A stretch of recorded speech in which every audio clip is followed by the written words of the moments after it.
Espace fermeture, hein, donc société qui a été réalisée, disons, enfin, ça fera 10 ans, ça fait 10 ans là au mois de septembre, donc 10 ans d'activité. Nous étions avant, disons, sur une commune à côté en périphérique de l'Ève, pour laquelle nous sommes restés 9 ans, le temps de la durée, disons, de notre bail, et avec le succès rencontré, donc on a mis un petit peu nos économies, disons, dans ce local pour pouvoir, disons, mieux accueillir nos clients et avoir un impact de force de vente beaucoup plus important sur le secteur.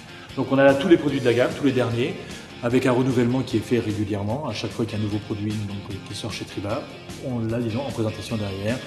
Le client, donc, on rentre ici, donc, il a son univers d'exposition.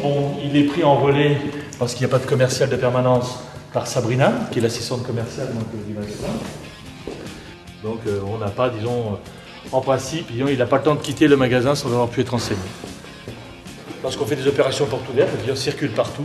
Donc il a cette possibilité de pouvoir voir des produits qui sont les produits complémentaires de la gamme Triba, en ce qui concerne les volets battants et les volets roulants, mais également d'avoir une vue, disons, sur le magasin d'exposition. Le point important, c'est l'organisation interne de challenges. Des challenges qui vont être soit sur des primes d'ordre financier sur une période très très courte, ou alors qui vont être des challenges avec des voyages. Donc ça les motive encore plus. Et ce sont des voyages, c'est 8 jours aux Canaries, c'est 8 jours au Tunisie, c'est 8 jours au Maroc, c'était les Baléares, différentes choses comme ça qui sont mises en place régulièrement tous les ans. Voilà un peu le management qui est fait. Donc très proche d'eux, un commercial a besoin, disons, d'être aimé. S'il ne se sent pas aimé, il n'est pas, disons, motivé. Et ça, je crois que c'est comme un concessionnaire. Il a besoin de se sentir aussi aimé par son fournisseur. S'il ne se sent pas aimé, il n'a pas de motivation. Et c'est la même chose avec le commercial. Donc une proximité de la part de Madame Gauthier au niveau de ses collaborateurs importante. Elle les voit tous minimum 1 à 2 fois la semaine. S'ils demandent à ce que je les accompagne sur le terrain, je les accompagne sans aucun problème.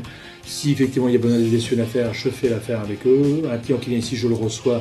Si le client est prêt à signer en R1, on va le signer en R1. Et l'affaire, à ce moment-là, jamais je ne garde une affaire pour moi.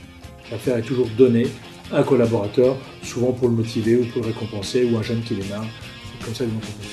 Ce qui est important également chez nous, c'est qu'on fête les anniversaires. Vous voyez, les commerciaux sont un peu bichonnés, donc il y a un esprit de famille.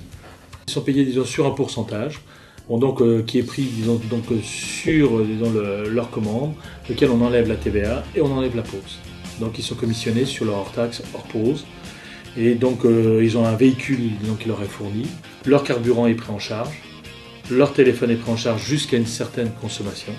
Dès l'instant que, disons, ils déposaient plus de 3 châssis par jour, ils ont une prime qui est donnée par châssis supplémentaire, par poseur. On a mis également une prime qualité avec les poseurs. Une prime qualité qui n'est pas liée qu'à la qualité de la pose, qui est liée aussi à la qualité de la tenue vestimentaire. On exige que tous nos poseurs soient tous les matins propres, rasés, propres sur eux, pour aller en clientèle. Aujourd'hui, un commercial chez nous, disons, gagne sa vie supérieure, disons, à un cadre de direction et supérieur au concessionnaire. Et c'est normal. Ils existent parce qu'on est là, mais on est là parce qu'ils existent aussi.